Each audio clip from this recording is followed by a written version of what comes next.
జోగి రమేష్ గారు ఇల్లు చూశానండి. మీ యొక్క పాలనలో ఈ విధంగా మాజీ మంత్రుల ఇళ్ల మీద పెట్రోల్ బాంబులు వేసి దహనకాండ చేయటం మీ దృష్టిలో తప్ప రైటా అన్నది మీరు ఆలోచించుకోవాలా. కానీ చాలా బాధాకర విషయం, దేశంలో ఇటువంటి పాలన, ఇటువంటి అరాచకం, ఇటువంటి ఇళ్ల మీద దాడి చేయటం, మాజీ మంత్రుల ఇళ్ల మీద అన్నది చూడలేదండి, వినలేదు. మీకు ఎందుకు ఈ రకమైన పాలన చేయాలని అనిపిస్తూ ఉందని అడుగుతూ ఉన్నాను. మిమ్మల్ని 84 నుంచి చూశాను.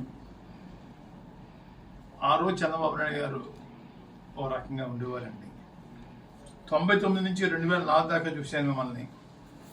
మీలో కుల పిచ్చి కానీ డబ్బు పిచ్చి కానీ నేను చూడలేదండి.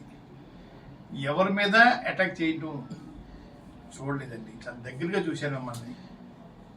దానికి భిన్నంగా ఇప్పుడు మీ పాలన ఉందండి.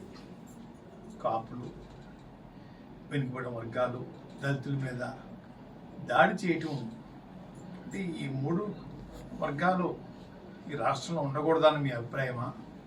అయితే బానిసలుగా బతకాలని, భయభ్రాంతులతో బతకాలని ఈ రకమైన దాడులు చేయిస్తున్నారా అని అడుగుతా ఉన్నాను.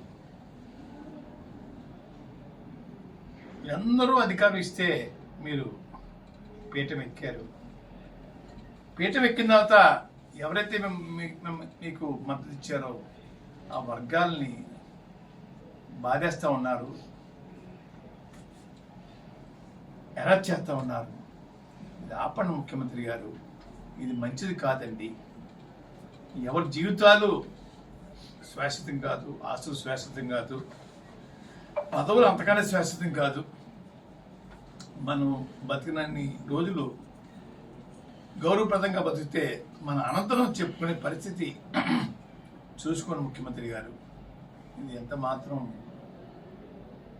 ఎవరు కూడా మీ యాక్షన్ని, మీ పాలనని ఎవరు మెచ్చుకోవట్లేదని ముఖ్యమంత్రి గారు. కానీ ఎప్పటికైనా మార్పు తెచ్చుకొని, మీలో తెచ్చుకుని మంచి పరిపాలన చేయండి. 10 మందికి సాయపడండి. ఇచ్చిన హామీలు అమలు చేయడానికి కృషి చేయండి. హామీలు అడుగుతున్నారని చెప్పేసి తిరగబడతారనే అభిప్రాయంతో మీరు దాడులు ఆపండి. ఎందుకు హామీ ఇవ్వాలా? అధికారం కోసం హామీలు ఇచ్చేస్తారా?